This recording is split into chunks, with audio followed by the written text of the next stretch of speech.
Good Morning Pilipinas 5:23. Kasama niyo po ang Panahon TV ngayong maulang Lunes ng umaga.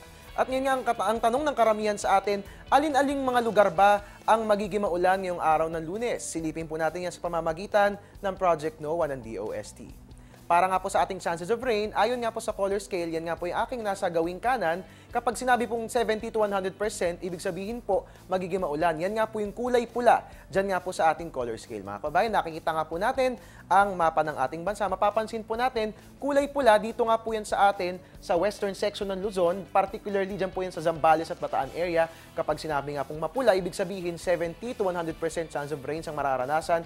Ibig sabihin magiging maulan para sa araw na ito. Sa Mindanao, mapapansin po natin, ang kulay pula po dito, yung pong Caraga area po. Kapag sinabi ng pula, di ba, magiging maulan mga kababayan. So sa mga kababayan po natin dyan sa Caraga area, i-expect na po natin na magiging maulan ang araw na ito. Paghandaan po natin yan, wag na lamang po tayo lumabas ng bahay nang sa gayon ay makaiwas tayo sa anumang uri ng panganib.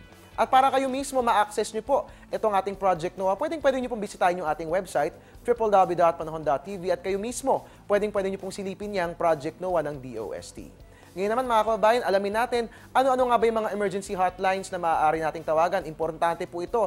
Ilista po natin ito, kumuha po tayo ng notebook at papel at atin pong ilista yung mga emergency hotlines ng sa gayon, lagi po tayong handa. Mga numerong dapat tandaan sa oras ng kalamidad.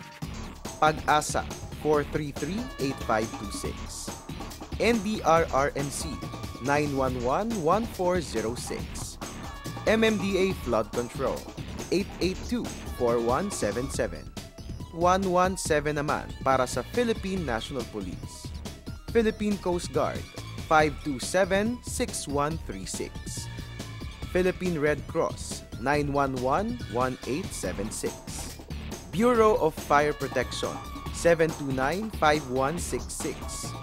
Kaalaman at kahandaan, susi sa kaligtasan. Isang paalala mula sa Panahon TV.